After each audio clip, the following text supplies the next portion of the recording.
Nos acompaña unos minutos aquí en el noticiero la licenciada Piedad Huerta. Ella es la representante en Honduras de la OEPS, Organización Panamericana de la Salud, pleca OMS. Doctora o licenciada Piedad Huerta, buenas noches.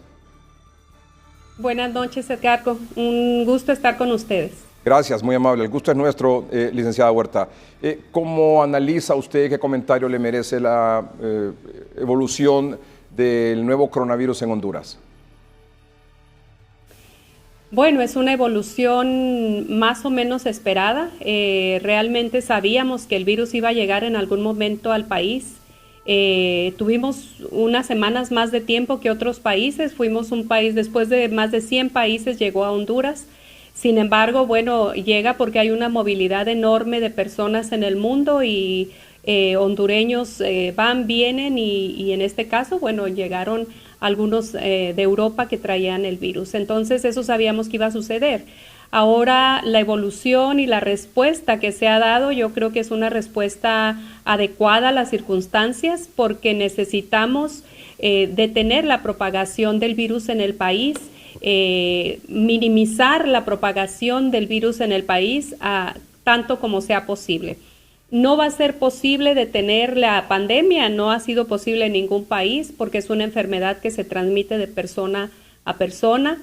Sin embargo, lo que queremos, lo que pretendemos es aplanar la curva que nos permita atender a los casos, que se permita identificar plenamente a los contactos de esos casos positivos, ponerlos en cuarentena, luego determinar si presentan sintomatología en algún momento para ponerlos en aislamiento. Entonces es todo un proceso que conlleva muchos pasos y que requiere de mucho trabajo de seguimiento, de vigilancia epidemiológica y de atención médica, pero al mismo tiempo sabemos que no es un problema exclusivo de salud, es un problema mundial que ha rebasado a muchos países y es un problema para el que ningún país en el mundo estaba preparado ni pensábamos que íbamos a llegar a estas dimensiones.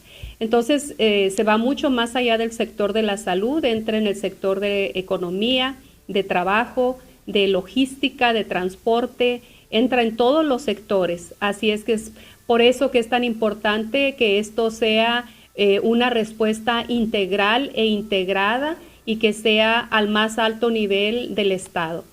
Por su experiencia y conocimiento, licenciada Huerta, de estos 30 casos reportados, ya confirmados hoy en Honduras, 20 son mujeres, 10 son hombres, y de los 30, 7 son personas de 60 años, mayores de 60 años, y 23 son menores de 60 años. ¿Qué le dice esto a usted? Bueno, me dice que estamos en Honduras es un país que tiene una mayoría de población joven, tiene solamente menos de un 10% de población mayor de 60 años. Me indica que cuando las autoridades nos dicen que solamente 4 de estas personas mayores de 60 años están hospitalizadas y que las demás están en autoaislamiento, quiere decir que están en un estado de salud estable. Es decir, están pasando por su proceso infeccioso, pero es posible mantenerlas en autoaislamiento en su casa.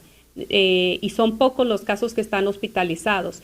Esto es de alguna manera positivo, digamos, si reconocemos que la población más vulnerable son las personas mayores de 60 años, especialmente si tienen comorbilidades como diabetes, hipertensión, asma, tuberculosis o alguna otra enfermedad. Entonces, es algo previsible un poco porque por ejemplo, nuestro caso índice, varias de las personas de su familia eran mujeres. Entonces, ahí en ese círculo familiar que le llamamos clúster o grupo de personas dentro de una misma familia, hubo varias mujeres infectadas. Así es que, bueno, es una perfil que va siguiendo la evolución de la infección en las personas de la población. Con la movilidad que yo vi hoy en los mercados, yo creo que tenemos que ser muy conscientes del distanciamiento social. Esto es muy importante, Edgardo, porque realmente no sabemos realmente quién ha sido contacto de una de estas personas infectadas ya. No lo sabemos. Los contactos fueron muchos, entonces es muy importante que guardemos la distancia con las otras personas, que nos quedemos en casa, que sigamos las instrucciones que nos está dando el gobierno y la Secretaría de Salud para detener la propagación del virus.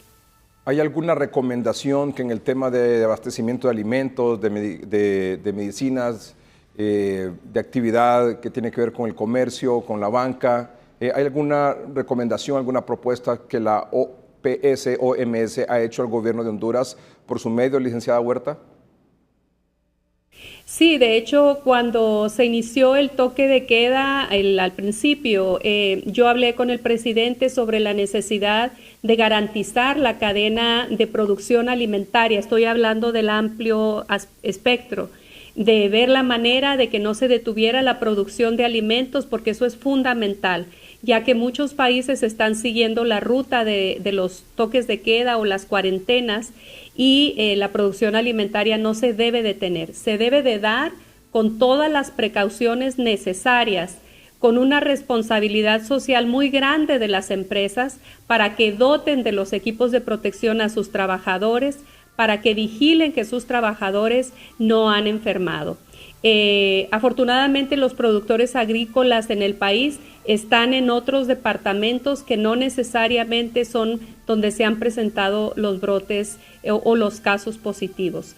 También le comenté que era muy importante garantizar los elementos básicos para la vida diaria de las personas, como es la alimentación diaria, la provisión de agua, el saneamiento ambiental, o sea que no se debía detener la recolección de basura, que los trabajadores de la salud debían de contar con un transporte, buscar una logística adecuada para que sin que hubiera aglomeración de personas se pudiera dotar a los trabajadores de la salud de un transporte para llegar a sus trabajos, al mismo tiempo de los equipos de protección personal.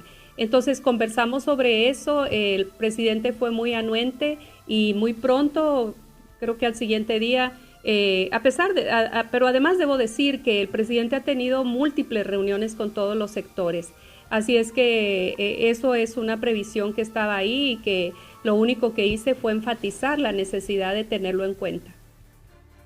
¿Usted cree que este toque de queda, decretado por el gobierno, que concluye, según la última instrucción en ese sentido, el próximo domingo 29 de diciembre, se debe mantener hasta el 29 de marzo próximo? De marzo. De marzo, sí, perdón. ¿O cree usted que debe extenderse hasta la otra semana también? Mire, yo creo que lo más que podamos resistir en autoaislamiento, en cuarentena, las personas que no tengan una necesidad absoluta de salir a la calle, nos da más tiempo de detener la propagación del virus y de atender, de encontrar a los contactos para poderlos poner en aislamiento.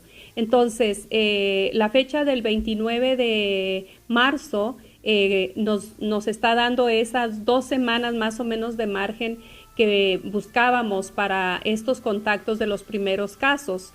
Ahora bien, hay casos que han ido apareciendo y que a partir de ahí se inicia un nuevo ciclo. Así es que son circunstancias que se van a tener que ir tomando en cuenta para definir si se prolonga o no la cuarentena o el aislamiento de las personas y de qué manera se da. O sea, la forma de hacerlo, el mecanismo que utiliza el gobierno, esa es una decisión gubernamental. Eso es una decisión de Estado y nosotros somos sumamente respetuosos de eso. La cuarentena para las personas que pudieran haber estado en contacto con una persona infectada es fundamental para controlar la transmisión. Y por otro lado, quiero aprovechar entonces el momento para indicar si alguien del pueblo que nos esté viendo en este momento cree o sabe que estuvo en contacto con una de las personas infectadas, es muy importante que se comunique al 911 para que informe de esto y se le pueda hacer el seguimiento correspondiente y cortar de alguna manera la propagación del virus.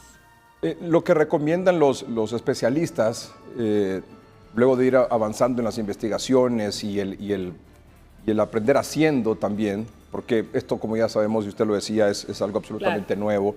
Dice test, test y más tests, es decir, pruebas, pruebas y más pruebas, la receta que recomiendan los especialistas para ganarle al coronavirus. En Honduras, ¿tendríamos las suficientes pruebas como para ir a buscar al virus y no esperar que el virus llegue a nosotros? Sí, bueno, esa fue una declaración que hizo nuestro director de la Organización Mundial de la Salud, el doctor Tedros, y definitivamente hay que hacer el test de todos los contactos que tengan definición de caso sospechoso. Esto es muy importante porque él dijo test, test, test dentro de un contexto. Esto es algo muy importante. O sea, no se trata de salir y agarrar a cualquier persona que está pasando por una calle y probar a todo mundo, porque esa no es una manera eficiente de usar los recursos, que no son muchos, debo decirles, porque hay escasez de casi todo esto. El mundo entero está demandando todos estos insumos, pruebas laboratoriales, equipos para hacer pruebas, equipos de protección personal, equipos tecnológicos para atender a los pacientes en hospitales, mascarillas, guantes. Entonces hay una escasez a nivel mundial. Tenemos que ser muy estratégicos en el uso de los recursos. Entonces este test se refiere a ubicar a los contactos y tratar de hacerles el examen a todos aquellos que cumplan con la característica de ser un caso sospechoso. Sin duda alguna, mire, yo he recibido numerosas comunicaciones del gobierno tratando de sondear cuáles son las pruebas rápidas que puedan estar aprobadas por la Organización Mundial de la Salud, si ya hay alguna, si podemos tener muchas más de las pruebas que ya tenemos en el país para testear a más personas. Y en eso estamos apoyando técnicamente al país, número uno, en ver si es posible que el país adquiera un mayor número de reactivos para pruebas en el equipo que ya tiene el país, que es muy importante y que es la mejor prueba que ha recomendado la OMS, que es el protocolo alemán. Hasta este momento los kits que se tienen en el país los ha donado la OPS, pero tenemos que ir pensando en la manera de que haya muchos más que lo que nosotros hemos donado, que han sido más de 5,000 pruebas y que ahorita el país debe de contar con más de 3,000 pruebas disponibles. Pero ya hay información disponible le hemos provisto esta información técnica al gobierno. En cuanto a las pruebas rápidas, la OMS no ha aprobado hasta este momento alguna específica. ¿Por qué? Porque las pruebas rápidas, lo que sucede con ellas es que nos arrojan falsos positivos y falsos negativos. Y eso distorsiona mucho la información y altera el seguimiento de los casos reales. Por darle un ejemplo, si a mí me hacen un examen y salgo negativa en una prueba rápida, puede ser que yo me confíe y que piense que no tengo que ya estoy sana, no tengo enfermedad, pero es un falso negativo. Esto sucede mucho con las pruebas rápidas. Así es que cuando surja un equipo de prueba rápida que sea muy confiable, después de que se ha probado bastante, ahí es donde la OMS aprueba una recomendación de este tipo. Ahorita hay alguna prueba rápida alentadora, prometedora, se está analizando en la OMS y nosotros esperamos que en cualquier momento nos den una indicación y estamos pasando información al día. En cuanto tenemos alguna información, la pasamos al gobierno del estado y contestamos todas las preguntas que nos hace el estado sobre dudas que tienen o orientaciones técnicas que requieren. Licenciada Huerta, hace unas semanas la OPS-OMS en Honduras, en una reunión con especialistas y funcionarios de gobierno, presentó un escenario probable de los casos en Honduras. Y le voy a los dos extremos. El primero decía, bueno, podemos tener alrededor de unos 65,000 personas contagiadas y pueden morir aproximadamente 1,064. ¿Se mantiene ese escenario en su opinión? Bueno, este fue un escenario elaborado a principios de febrero y era con el objetivo de presentar posibles escenarios para la planificación. Usted sabe, cuando nosotros decimos tenemos que prepararnos para lo peor, hay que presentar los datos crudos, qué es lo que pudiera llegar a suceder. Ese escenario era para planificar. Con base en ese escenario se tomaron muchas decisiones por parte del gobierno del estado. Algunas de esas decisiones tienen que ver con estos toques de queda. Por ejemplo, claro, la idea de detener las labores y cerrar las fronteras cuando solo teníamos 2 casos fue una decisión bien fuerte para el Estado, pero fue una decisión que tenía el objetivo de salvar vidas, y en eso estamos, en salvar vidas. Yo espero que no, Edgardo, yo espero que el escenario menos grave de ese estudio matemático que hicimos sea aún menor que lo que se presenta en el país. Y eso depende mucho del fortalecimiento de la vigilancia epidemiológica, de que se siga un caso positivo y que a las 24 horas se tenga toda la información disponible de esa persona y de todos sus contactos para poner en cuarentena los contactos, ubicar si hay alguna otra persona de la familia que tiene sintomatología y ponerla en atención médica o en autoaislamiento, dependiendo la severidad de sus síntomas.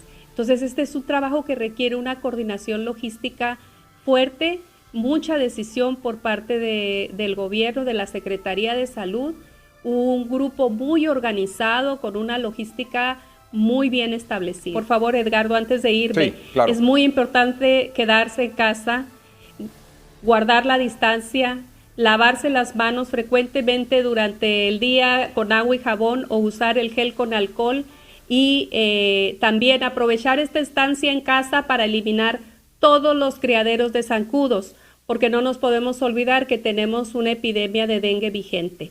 Muchas gracias, buenas noches. Gracias, licenciada Piedad Huerta, la representante de la OPS-OMS en Honduras.